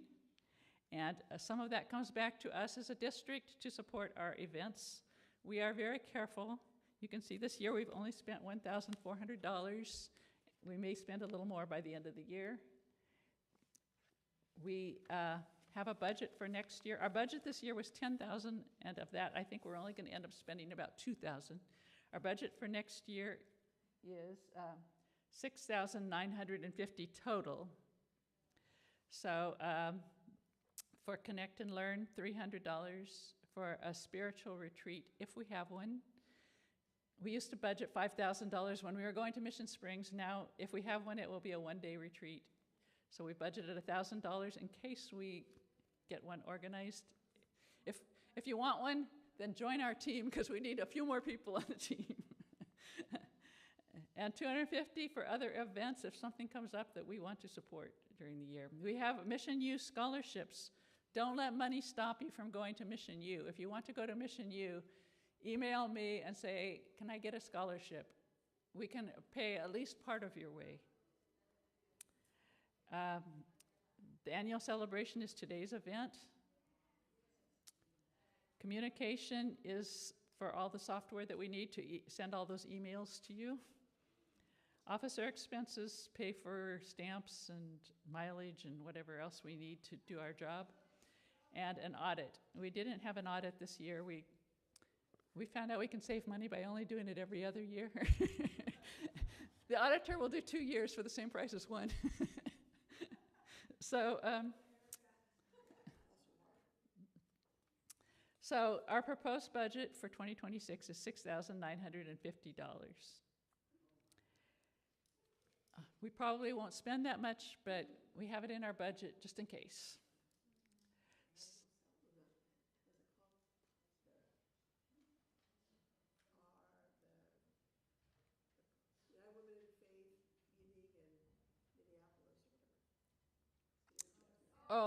The assembly will be next year. Every 4 years, the United Women in Faith has a nationwide assembly. We don't budget money for that. The conference sends us some money to help support travel expenses for people that want to go to the National Assembly. So talk to us if you want to do that. We don't get a lot of money, so we may just be able to help a little bit. Okay. So we need your votes to approve this budget. First of all, is there any discussion? Or is there a movement? Can somebody move to approve this budget? Move to approve the budget. Joyce moves to approve. Thank you. And your name is? Gwen. Okay. Are you taking notes, Secretary? Yeah. Okay. Yes. So in terms of where does this, the 2,000 or whatever it is we spend come out of, like in terms of the amounts you just said before, is there a separate line item that that's part of? So in terms of the income we got was 26,906, or was there more income that this budget, where does this money come from? So the 26,900 we sent to the conference treasurer who's sitting in the back. Raise your hand, Sharon. And then they sent it to national, but then the conference holds back some percentage that they send us a couple $1,000s a year to run our program, as little as possible. So we just tell them, we're out of money, we need some more money, and they send us some money. So it does come out of this 26,900. Okay, that was the question. Yes. That's why, sort of, yeah. But that's what, since our giving is down, that's part of the reason we're trying to get our budget down smaller too. Although one of the missions of United Women in Faith is leadership training and education, and that's what these events are doing. They're training leaders and they're educating us on the values that we want to promote. So it isn't money wasted.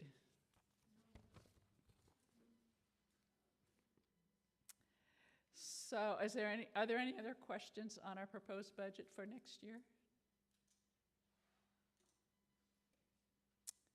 Okay, if you choose to approve this budget, please raise your hand. Keep it up until we can count. 1, 2, 3, 4, 5, 6, 7, 8, 9, 10, 11, 12, 13, 14, 15, 16, 17, 18, 19, 20, 21, 22, 23, 24, 25, 26, 27, 28, 29. I counted 29, 30. I'm not sure I counted everybody. It's hard to count. Is there anyone that does not wish to approve this budget? Raise your hand. Anyone want to abstain? Okay, well, it looks like we have a unanimous approval of the budget. Thank you all.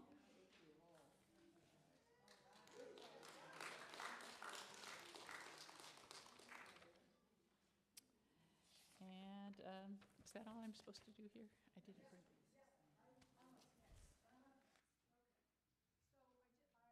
I want to give a plug for our website. You've already heard some. What about that? Our new webmaster, Paul Finnegan, okay, he is not here. However, he has done miraculous work on our website. He converted it to a new host, updated all of our information, and I want you all to go to the website as soon as you get home and check it out, because it is wonderful. So let's give applause for Paul.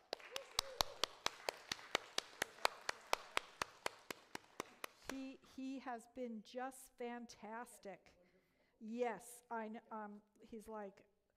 He sends us a report every month of all the things he's done, and anything that we need to rule on or give him direction is amazing.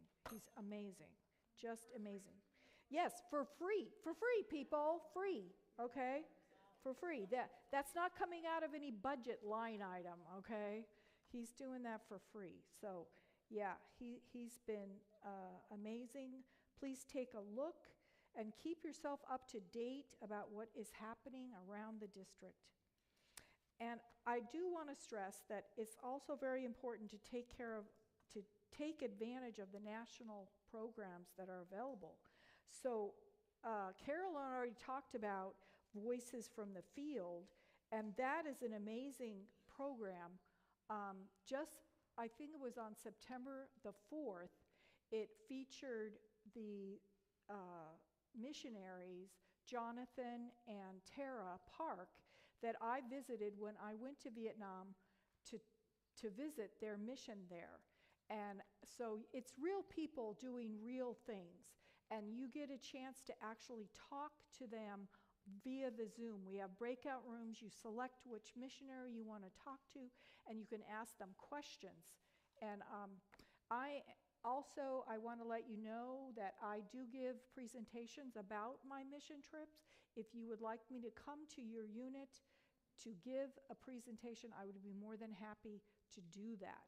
I visited the Vietnam there. They have a school. They have 39 churches that they supervise, and it is an amazing place. Considering the constraints they do have, that it is a communist country, so there's a lot of controls, but they are doing wonderful, wonderful work there, especially with children and especially teaching English. So it's really amazing. The other two things are Faith Talks. Who has been on a Faith Talk podcast? Okay. That is led by Jennifer Farmer, and she addresses current faith issues. She always has very interesting speakers. That also, you can get back podcasts from the national website, but you can enroll and have her send you an invitation, and you can watch those podcasts. The other one is the Just for Energy for All podcasts or work groups. They discuss the best ways to fight climate change locally. So that is another good one. So please, the website, do we have the website, the national website in here? No. Yes, uwfaith.org. So go to that one. That is our national website. There's an amazing amount of information there, programs, you name it. That is a good place to go. Okay. Oh, as a special note, this is coming to you yesterday. I got this information. The conference Mission U team is making plans for next year's Mission U sessions, and I have volunteered. Willow Glen will be hosting a one-day event, Mission U event, on June the 20th, 2026, okay? So please mark your calendar. I have promised the conference team that we will have 100 people there. So talk this up. It's within driving distance for a lot of churches. You don't have to drive far. You only drive to San Jose, to Willow Glen. And I believe, well, they're working on having different groups join us. So please put that down, and I will keep you informed. Now, Mission U is for families, men, youth, and children. So it's not just for women. So if you want to bring your whole family, that's great. There will be teaching sessions for them. We just need to know in advance. So please plan on attending that. June 20th. It's a Saturday. June the 20th. Mark that on your calendar. Don't let anything else crowd out. No graduation, no nothing, okay? Okay. Just tell your high schoolers, sorry guys, not going. Okay. So anyway, I want to introduce our officers. We were asked to do that because some people are not clear who the officers are. So could I have my team come forward and introduce themselves? Come on, forward. Come forward. Come forward. Come forward. Okay. Leslie, get up here. Yeah. We're all, come on up. Come on up. So, my name is Debbie Au, and I am the president, and I attend Willow Glen United Methodist Church. I'm Carolyn Bircher. I do both the reading program and the treasurer work. I'm from Good Samaritan United Methodist Church. And I'm Cheryl Harmon. I'm the secretary and also the president of our unit in St. Paul, UMC. Thank you. I'm Joyce Wilkinson, and I am the part of the communications team, and I go to Marina United Methodist Church. Okay. So I'm her partner on the communications team, and she really does all the work. Just so you know. I'm Leslie Fisk. I'm from Willow Glen United Methodist Church, and I'm helping out with social action. I'm new. I'm Betty Dickey. I'm from Almaden Hills United Methodist Church, and I'm the climate advocate. Okay. Yes. If anybody would like to join our team, you would be most welcome. We also have Melekai, who, is not here today. But, we can always use more team. We need your ideas and your commitment, and we would welcome that. If anybody is interested in joining our team, please contact me. And my email address is on the website. Yes, and, okay, okay, all right. That's right. Also, our emails are in the program we got. Okay, the program, where is that?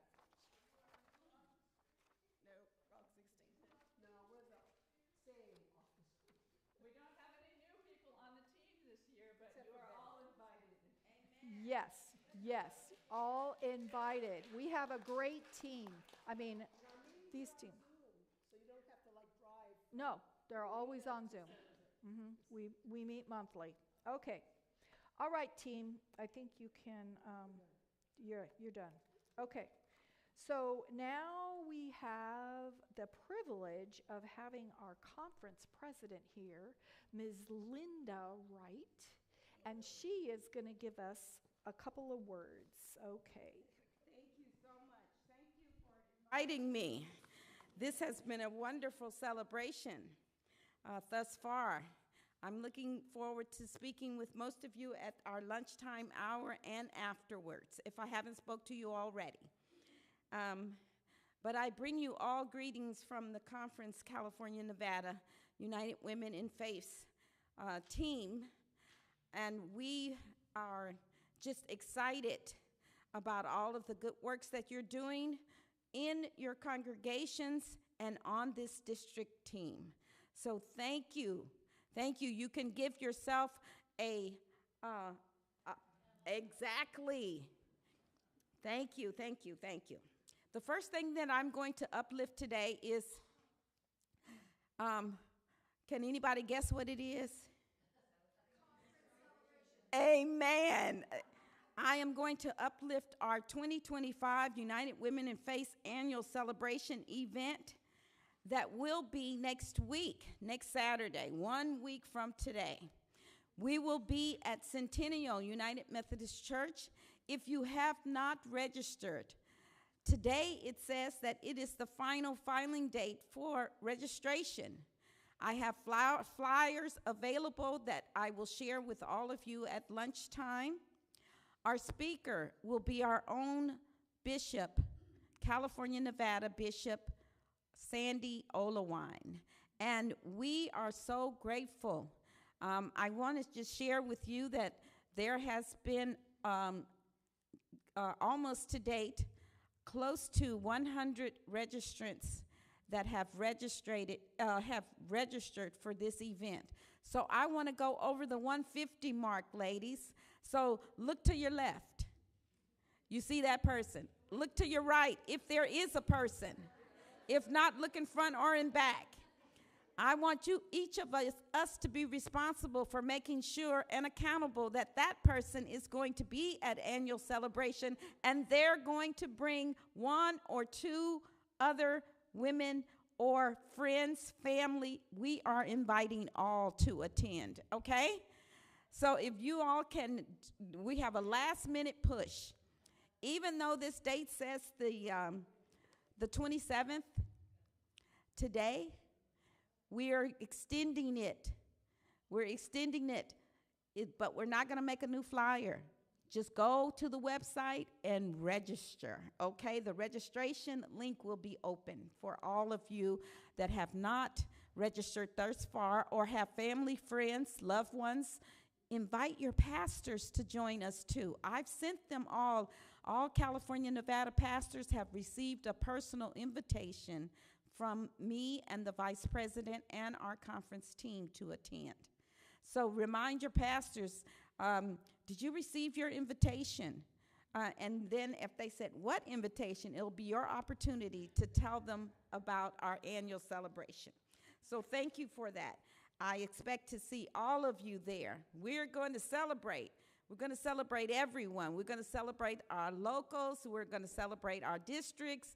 And we're going to celebrate the conference. So we are going to be in a celebratory mood and for the entire day. So please put it on your calendars if it's at all possible. The next thing that I want to talk to you about, Debbie, come on. You say, what were you going to say? Say it. Even if it's not possible, put it on your Okay, I heard that. Thank you. Because if it is not possible, let me just tell you, thank you for that, Debbie, that it will be live streamed, okay? And that live stream address will come out to everyone that has registered, and even if you haven't registered, if you are registered on the conference website, and I'm going to kind of be working, I'm going to be asking, Sharon and I are going to ask you, are you registered on the conference website? Because we send out all of our communications by MailChimp. Have you received a letter from me? I wrote a letter to everyone in our whole California, Nevada conference. Every local person, every district person, everybody that was registered on our website got a letter from me on July 4th or 5th, depending on when you open your mail. And that letter was telling you about, for the next quadrennium, that's for the next 4 years, that we have some campaigns that National has asked for us to participate in. And one of those campaigns is our campaign for mission giving. We have been, I'm just going to tell you, just read the first line of what I explained the campaign to be. I said, dear brothers and sisters in Christ. So, you know, I was trying to talk to us all of us sisters, UWF sisters, all of the sisters that are friends to us, to everyone. I said, I am writing to express my heartfelt thanks for all of you who have given to our sisterhood. In these uncertain times, your prayerful and financial support is changing our world for the better. We have been able to do what our foremothers only dreamed of doing. We know that they actually planted the seeds and went abroad to help those that needed help. We are doing that plus at home, so we are changing the world. Like this, we believe that love in action can change the world. United Women in Faith can change the world. We just have to be committed to doing it. And we do it in all different types of ways. Some of us do it in huge ways, some of us do it in small ways, but whatever way, I'm encouraging all of you to do it. We love you. We want you to continue to be a supportive fellowship of Sisterhood of Grace. So remember that we have a campaign. That campaign asked if you can help us to get back to 219 giving. We're not asking you to go from where we were to where we need to be. We're just asking that over the next 4 years, if you can just spread it out over 4 years, this next quadrennium, that we can reach and go back to our pre-COVID days, 219 giving. You will be hearing more about this campaign. Debbie will be uplifting this campaign, and your local unit presidents will also get that information, and they will be asking you to support this campaign. I will be asking you to support it. So I said, in deepest regards, I thank you all for you putting love into action. Please reach out to each of your district treasurers, because they are the ones that will help us all fulfill a pledge for the next quadrennial in the mission giving area. So thank you for that. I know we can do it. And next thing I want to talk to you about is assembly. Tell me with a raise of hands, who wants to go to assembly? Okay, that's great. For those of you that want to go, and for those of you that think that you want to go, please visit the California, Nevada conference website. because it will give you, and Debbie has it on hers too. You have assembly information. Visit her website. I will make sure that she has all of the latest information, the same information that the conference has, so that we can let you know about the grants that are available. Beulah has awarded us a grant so that we can administer to first come, first serve, up to $800 per person for women over 55 and over. Now, the conference has also approved for us to have additional grants that we will support up to the $800 amount to if you are under 55. So guess what? You are all covered, okay? All you need to do is register and then put in your grant application. We also have a block of rooms that if you know that you want to go and you want to stay within that block, we have a block of 40 rooms that, and that can be increased if we meet a certain threshold. Our grants, you will need to apply for those grants by, tell me, Sharon Davis, when do we have to? December 31st.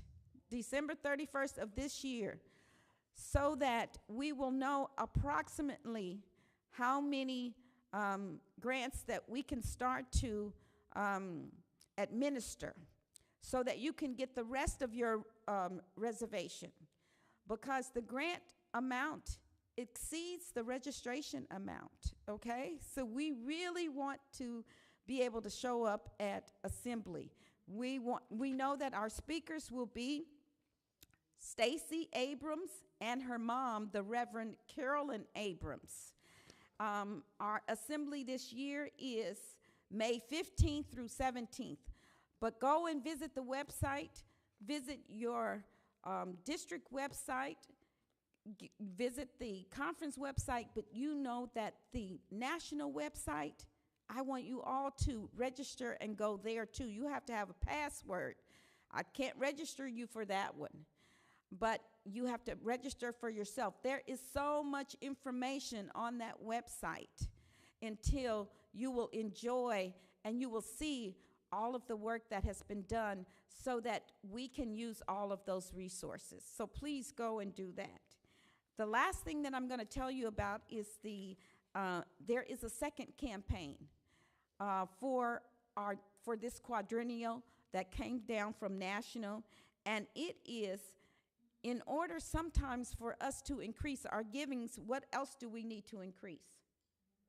Our membership. Amen. We have to invite others. They do not have to belong to a United Methodist Church. They do not have to belong to United Women in Faith. They can just want to be able to work with us, okay, on certain projects. Maybe not all of the projects, maybe just one. They have a certain area like advocacy and justice, or working with our mission institutions. You know, we have two. They will be at annual celebration as well. Both of those mission institutions directors will be there to tell us a little bit about the work that we have been contributing to that they can do in their communities, okay? So we have a membership drive. So if your unit has, let's just say if your unit has less than 10 members, and we're asking if you can increase your membership over this next quadrennial by 1 or 2 people.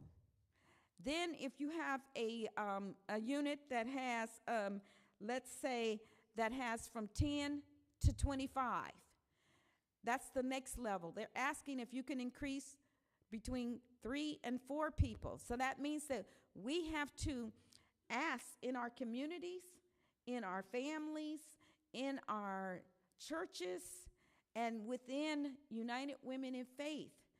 For sometimes people take a time out, or they take some time out. Go and see about that person and invite them back in. We need everybody, okay? there is also some additional numbers if you have large units. I know, like Faith, your unit is large. My unit, there are a lot of large units all over the U.S. and abroad. We're asking them to increase their membership also. It doesn't have to be an in-person membership. It can be an all-access membership. That means that they'll work with you on certain projects, but they really would like to they really don't want to come to our meetings or things like that. They can be an all-access member. That means that they can get involved on the national, on the conference, on the district, or the local level, whenever they choose. So we meet everyone where they are.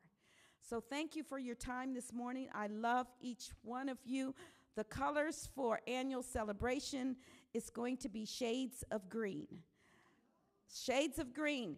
If you don't have shades of green, come as you are. We welcome everyone. Thank you. I love you. And I expect to be fellowshipping with you all at lunchtime. Thank you, Debbie, for inviting me to come and speak. Mm-hmm.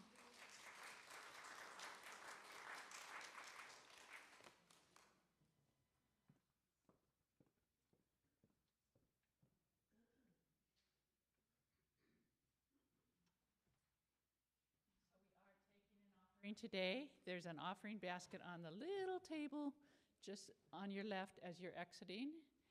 And today's offering will go to the UWF Mission Fund, undesignated, to support all of the missions that we support.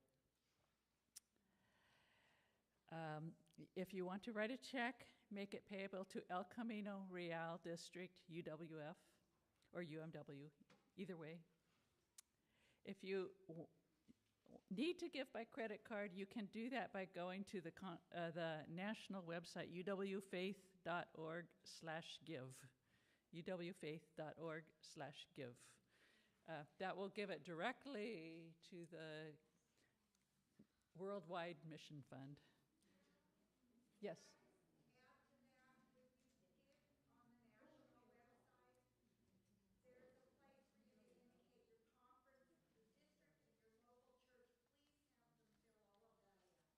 Okay, so if you go to, okay, the thing about giving on the national website is that we might not get credit for it. So if you go to the national website, they will ask you to fill in your name and your conference and your district. And if you do fill in all those, then we get credit for it. It makes us look better because these numbers get published, and we want California and Nevada Conference to look good, you know.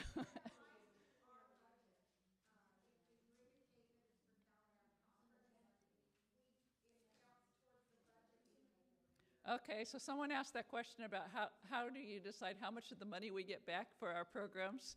That's decided by how much we give. So if we get credit for it, then we get more for our budget and our programs.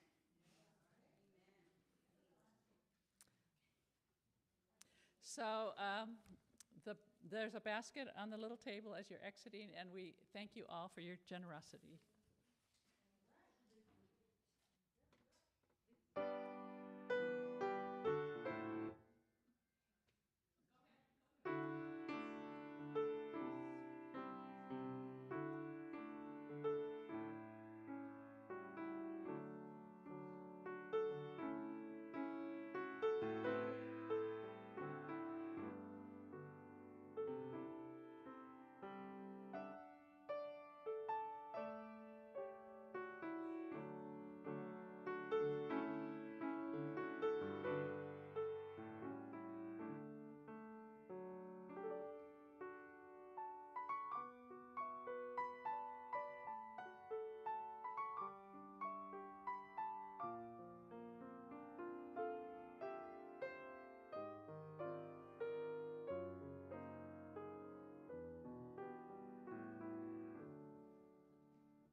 As our celebration comes to a close, I just want one other thing.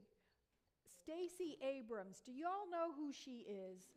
Yes, she is a national figure. She is going to be so exciting, and I hope you go to Assembly. I'm already registered, so let's go, people, okay? Okay, I hope this has been an educational and also an uplifting experience for you. It has been for me. I want to thank you all for coming, and especially to my team and the United Methodist Women of Faith of Watsonville. I will be praying for you as we enter into another year of service to our members and to turning faith, hope, and love for women, children, and youth at home around the world. And especially remember our mission institutions, Gamoon and Mary Elizabeth Inn. They need our support. Okay, remember to complete the evaluation, which, where is it? In the basket, where the basket's going to be where? In the back? Okay.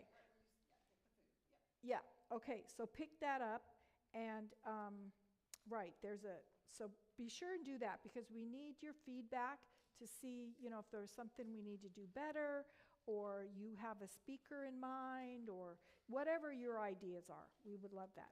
Okay, Leslie is going to lead us in closing prayer.